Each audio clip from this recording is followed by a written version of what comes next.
Antonin, c'est la primaire de la droite et du centre évidemment qui fait la une ce matin. Ça s'achève sur une nette victoire de François Fillon, on l'a beaucoup dit. Mais la vérité, c'est que ça met aussi la gauche sous pression. Oui, la gauche voit fondre sur elle un bulldozer. François Fillon, élu, plébiscité par sa famille politique.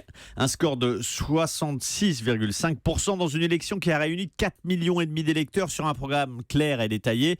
Au terme d'une campagne qui a passionné les Français. Il n'y a qu'à voir les chiffres d'audience des débats télévisés. 8,5 millions de téléspectateurs jeudi soir. Donc oui, la pression est sur la gauche. Et à la minute où on se parle, François Fillon est en passe de faire une promenade de santé sur un champ de ruines, parce que comment relever cette gauche avec deux hommes aujourd'hui dont on voit qu'ils sont en désaccord, ou en tout cas qu'ils n'ont plus la capacité de reprendre les choses en main, à moins d'un dernier sursaut. Et c'est maintenant que ça joue, c'est dans les prochaines heures, dans les prochains jours, peut-être tout à l'heure d'ailleurs, lors du déjeuner en tête-à-tête entre les deux hommes. Vous avez compris que je parlais de François Hollande et Manuel Valls. Alors la question, Antonin, c'est qui des deux est le mieux placé? Manuel Valls s'y prépare, il l'a dit clairement hier au JDD. Alors Matignon balaye les rumeurs de démission du Premier ministre officiellement, n'empêche qu'on est au bord d'une crise institutionnelle. Manuel Valls, Premier ministre, tente au maximum la corde qui le relie à François Hollande, président de la République depuis plusieurs semaines.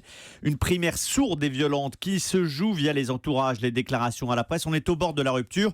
Manuel Valls frise l'outrage au président. Qu'est-ce qu'il lui dit dans l'interview au JDD? Ta candidature, oui parce que les deux hommes se tutoient, ta candidature doit intégrer ton rapport avec les Français, avec la gauche, avec le PS. La réponse implicite, c'est que tu ne coches aucune de ces trois cases de façon positive.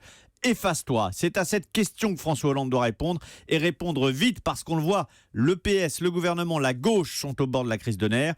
C'est de ce désordre que le président et le Premier ministre doivent sortir rapidement, au risque non pas d'être les sauveurs de la gauche, mais ses fossoyeurs. Il y a 4 minutes à peine, Pierre Moscovici, ancien ministre de l'économie et aujourd'hui commissaire européen, a tweeté « Primaire droite est un succès qui donne de la force à François Fillon. Elle oblige la gauche à la cohérence et à la responsabilité. Enfin, point d'exclamation. » On est en ligne.